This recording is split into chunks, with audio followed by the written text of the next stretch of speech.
샬롬. 하나님의 말씀은 시편 23편 5절 말씀입니다.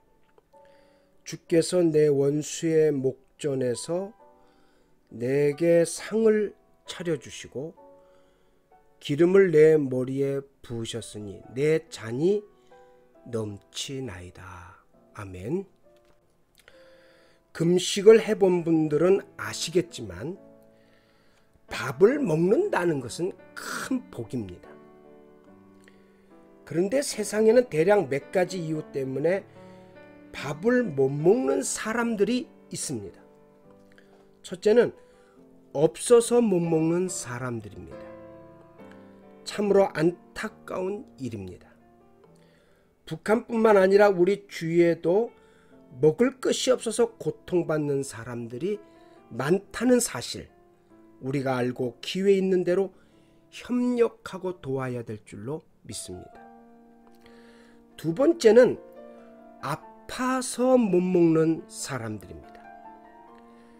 그리고는 힘들고 어렵고 불안해서 소위 마음이 편하지 않아 못 먹는 사람들입니다. 물론 그 외에도 다이어트나 여러 이유로 밥을 못 먹는 것보다 안 먹는 사람도 있습니다.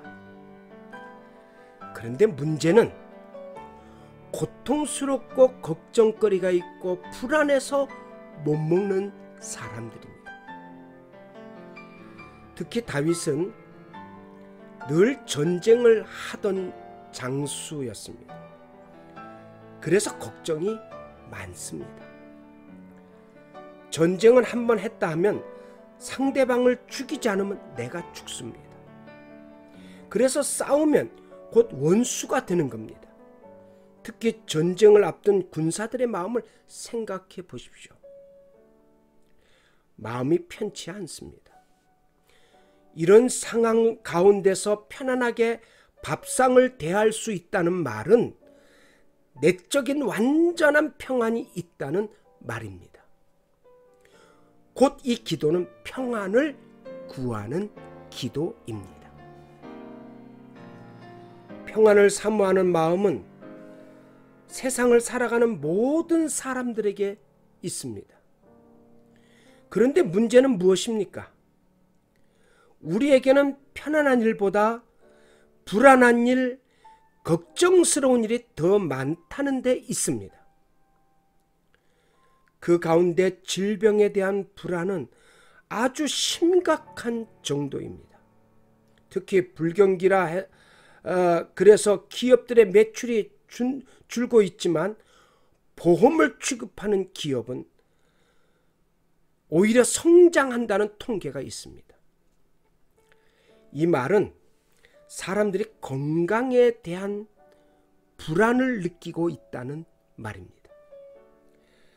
그러다가 가까운 사람이 중대한 질병에 걸리면 사람들은 건강에 더 불안을 느낍니다.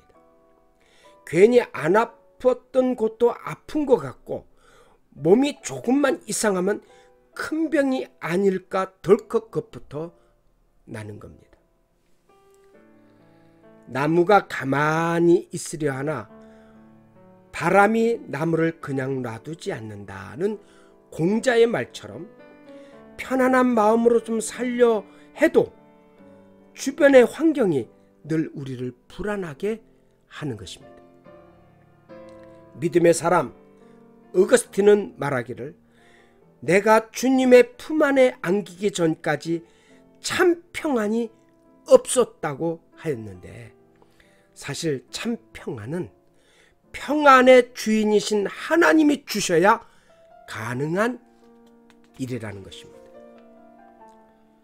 평안을 우리가 아무리 구해도 주님의 평안을 내게 주시지 않으면 우리의 모든 수고가 헛되고 맙니다.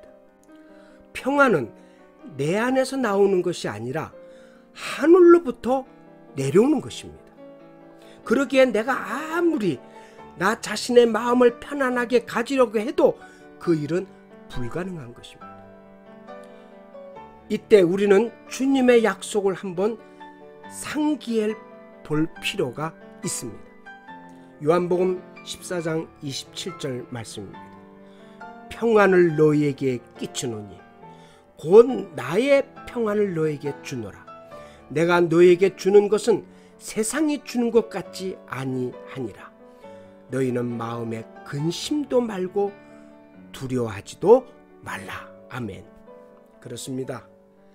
주님이 우리에게 평안을 주신다고 말씀하고 계십니다. 이 평안이 임하면 우리의 염려와 걱정과 근심이 물러갑니다. 주님의 평안이 임할 때 사실 이 모든 것들은 자연히 사라지고 마는 것입니다. 일부러 불안을 떨치려고 애를 쓸 필요가 없습니다. 마치 숨 쉬는 것처럼 자연적인 현상입니다. 다윗이 이 놀라운 평안을 체험했던 사람입니다. 그러기에 그는 원수 앞에서도 태어날 수 있었고 평안할 수 있었으며 잔치를 벌일 수 있었던 것입니다. 어느 누구도 부족함이 없는 삶, 하나님의 보호와 인도, 그리고 그분이 주시는 평안을 바라지 않는 사람은 아무도 없을 것입니다. 다윗은 하나님이 이 모든 것을 주실 줄 믿고 알고 있었기에 하나님을 향해 소망을 담은 보호하심을 요청한 것입니다. 그것이 바로 시편 23편의 내용인 것입니다. 시청자 여러분, 우리도 소망을 담고 기도해 보시지 않겠습니까? 주님이 주시는 평안과 보호하심과 위로가 오늘 여러분이 기도하는 우리에게 충만하게 임할 줄로 믿습니다. 할렐루야. 복음의 소리를 시청해 주신 여러분들 감사합니다. 기도 많이 해주시고요. 좋아요, 구독도 부탁드리겠습니다. 감사합니다.